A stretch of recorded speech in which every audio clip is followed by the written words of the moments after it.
जय माँ आदिशक्ति, जय माँ जगत जननी, जय माँ जगदम्बा। आज हम आप सभी लोगों के सन्मुख माता बगलामुखी के विष्णु यामल के अंतर्गत जो भगवती का अष्टोत्तर शतनाम स्तोत्र है, उसकी महिमा पर आज चर्चा करेंगे। मेरे पास अभी एक लड़की आई हुई है जिसका नाम है प्रतिभा। ये अपने पति से पीड़ित है, अपने सास से पीड़ित है, अपने ससुर से पीड़ित है। वो सब लोग अपने घर में कुछ न कुछ विचित्र टाइप की ओझाई सोखाई कराते रहते हैं। जिसकी आवश्यकता नहीं है वो भी वहाँ काम होता है।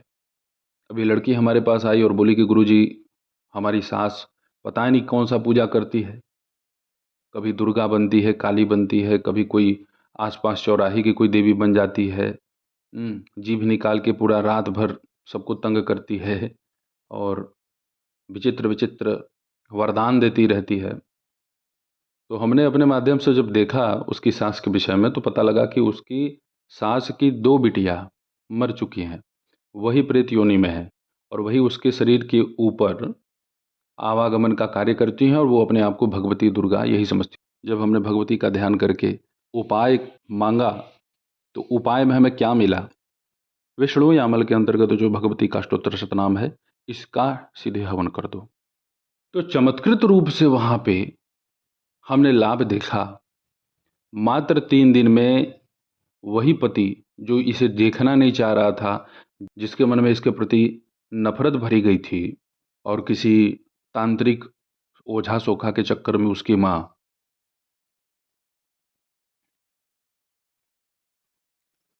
पढ़ करके अपने ही बेटे को अपने वशीभूत करने के लिए कुछ ऐसे प्रसाद के रूप में खिला दी थी कि वो बस केवल अपनी माँ का ही सुनता था।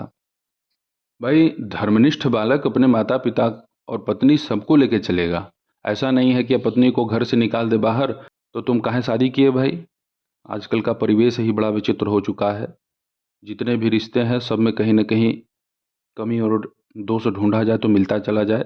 मात्र 3 दिन में ही वो लड़का अपनी पत्नी से बात करने लगा और उसने कहा कि मैं तुम्हें लेने आ रहा हूँ। जो ये कह रहा था कि मुझे तुमसे तलाक चाहिए, वही लड़का अपनी पत्नी को लेने आया, क्षमा मांगा। जो भी उसकी माँ ने उसके मन में नफरत का बीज बोया था इस लड़की के प्रति, वह सब भगवती ने नष्ट कर दिया। माता बगलामुखी के इस अष्टोत्तर शतनामावली का हमने जब हवन किया, तो हवन करते ही मन में एक भाव उत्पन्न हुआ कि हमारा कार्य सफल होगा। इसमें एक कार्य हमने अलग से और जोड़ा था, वो है माता धूमावती का माला मंत्र। देखिए, एक बात मैं यहाँ पे साफ साफ कहना चाहता हूँ। मैं अपने आप को यहाँ पे ज्ञानी ध्यानी योगी महात्मा कोई दिव्य पुरुष नहीं बतलाता। मैं ज़रूर एक चीज़ कहता हूँ कि मैं तपस्वी हूँ। तो हमने वास्तव में मन चित्त लगा के तपस्या किया हुआ है। उस तपोबल के आधार पे ही हम जब किसी का कल्याण करते हैं, ऐसा नहीं है कि हम तत्काल किसी को लाभ दे देंगे। हमारा तपोबल, साथ में जो हमारा यजमान है उसका यदि पाप कर्म कम है, प्रबल नहीं है, तो कार्य तत्काल फलित हो जाते हैं। और पूर्व जन्म के उसके प्रारब्ध कर्म बहुत बुरे हैं, गंदे हैं, पाप कर्म बड़ा प्रबल है, तो उसकी मनोकामना पूर्ति के लिए जो हम अनुष्ठान करते हैं, वो मनोकामना की पूर्ति न करके उसके पाप को काटता है। और यजमान बाद में झल्ला उठता है, कहता है कि अरे गुरुदेव, आपने तो मेरा काम ही नहीं किया। बहुत सारे लोग तो सूझबूझ समझदारी से बात करते हैं। जिस स्तर को हमने अब प्राप्त किया है, क्या मैं पहले ही महीने में प्राप्त किया जब मैं इसमें प्रवेश किया? नहीं, असंभव है। माता बगलामुखी के इस अष्टोत्तर शतनाम स्तोत्र का आप नामावली गूगल से प्राप्त कीजिए। कहीं से भी गूगल पे जो भी 108 नाम माता भगवती के हैं, उसको आप प्राप्त कर लीजिए। उसका आप सीधे नमः के बाद स्वाहा लगाइए। और मैंने तो बहुत सारे प्रयोग दे रखे हैं भगवती के इस अष्टोत्तर शतनाम से संबंधित। नित्य 8 से 10 लोगों का अनुष्ठान में हवन होता है, अनुभव मिलते हैं। कौन सा प्रयोग होता है, सब किताब में वर्णित नहीं मिलता।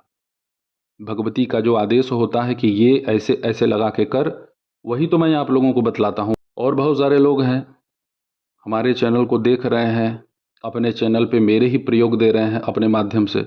मुझे कुछ अटपटा नहीं लगता। भगवती का ही तो प्रचार हो रहा है ना, माई का ही तो सेवा हो रहा है ना। मैं करूं, मेरे माध्यम से यदि 10 लोग 20 लोग भगवती के उसी क्रम को अपने माध्यम से उजागर करते हैं तो मुझे कौन सी आपत्ति है। भगवती की सेवा कर रहे हैं, जो माता दिलवाती है उसी में खुश हैं। ऐसा नहीं है कि मुंह खोल के हमेशा मांगते रहें, ये सब हमारा काम नहीं है, ना ये हमारा पेशा है। जिनका यही रोजगार है, जो पूजा पाठ के माध्यम से ही आय अर्जित कर रहे हैं, मैं उन्हें भी अब शब्द नहीं कहूँगा। परिवार तो सबका है भाई, भीख थोड़ी ना कोई मांगेगा। अगर किसी के लिए कुछ कर रहा है और 500 1000 अगर मिल जा रहे हैं उसको, तो कोई गुनाह नहीं है। और मैं यहाँ किसी से कोई नाराज नहीं हूँ। कम से कम इतना तो होगा कि भगवती मुझ पर तो और प्रसन्न होगी कि तेरे माध्यम से 20 लोग और इस व्यवस्था को जाने। मैं इसी से प्रसन्न हूँ। कुछ लोगों ने मुझे कहा कि गुरुजी आपके इस उपाय को फलाने चैनल पे ऐसे ऐसे। हमने कहा छोड़ो भाई, अच्छी बात है, सकारात्मक विचारधारा में रहिए। वो उसका प्रचार ही तो कर रहा है ना, दुष्प्रचार तो कर नहीं रहा है। दुष्प्रचारक अगर बनेगा तो भगवती खुद ही है समर्थ। हमको कुछ करने की आवश्यकता कहाँ। हम तो माई का बस आंचल पकड़े हुए हैं, चरण पकड़े हुए हैं। वो खुद ही देख रही है कि हमारा लाडला है कौन।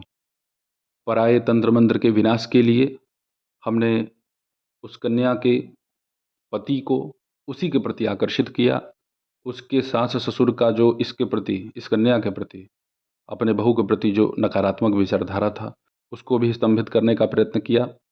और जो भी लोग इसमें सहायक बन रहे थे गुप्त रूप से, उन्हें भी दूर किया। अब सामग्री सुन लीजिए। 20 ग्राम गुड़, 100 ग्राम गुगुल, 100 ग्राम मालकांगनी, 100 ग्राम खड़ी हल्दी। उसको तोड़ लीजिएगा, छोटा छोटा टुकड़ा हो जाए। और 50 ग्राम घी, गाय का घी, 5 रुपए की पीली सरसों, इन सबको आपस में मिलाया। और 3 दीपक हमने वहाँ पे घी का ही प्रज्वलित किया। एक दीपक मृत्युंजय भैरव, एक दीपक हरिद्रा गणेश, और एक दीपक स्वयं भगवती के लिए। उसके बाद इस हवन को हम संपन्न किए। मात्र एक बार, ऐसा नहीं कि कई बार एक ही दिन में, केवल एक बार। और प्रभाव गजब का मिला। माता की कृपा से सकल मनोकामना की पूर्ति हुई। यह हवन आम की लकड़ी पर ही हुआ। कपूर से ही अग्नि प्रज्वलित करके हवन संपन्न किया गया। यदि आप सब में से कोई भी किसी भी प्रकार से समस्या से पीड़ित हैं, वो समस्या कुछ भी हो भाई, ऐसा नहीं है कि ये केवल पति पत्नी के आपसी कलह को दूर करने वाला व्यवस्था है। हर प्रकार की नकारात्मक, हर प्रकार की गंदी मैली ऊर्जा को नष्ट करने में भगवती पीताम्बरा के इस अष्टोत्तर शतनाम का बड़ा ही प्रभावशाली स्वरूप देखा गया है। 11 दिन ये अनुष्ठान कर दीजिए, भगवती आपको खुद ही लाभ कम ही दिनों में दे देगी। केवल सीधे हवन, कोई उसका स्तोत्र का पाठ मत कीजिए। स्तोत्र का पाठ करना है करिए, उसके लिए मैं मना नहीं करूंगा, लेकिन आप माता भगवती पीताम्बरा की इस अष्टोत्तर शतनामावली का सीधे हवन करिए। तत्काल प्रभाव से आपके ऊपर भगवती प्रसन्न होती है और सब कुछ प्रदान करती है भाई, सब कुछ। तो जैसे माँ की कृपा से उस कन्या का कल्याण हुआ, वैसे ही आप सबका भी हित हो, शुभ हो, कल्याण हो। ऐसे ही आप सभी लोगों के सन्मुख उपस्थित होता रहूँगा दिव्य विषयों के साथ। तब तक आप सभी अपना ध्यान रखें, सुखी रहें, स्वस्थ रहें। जय माता दी। हर हर महादेव।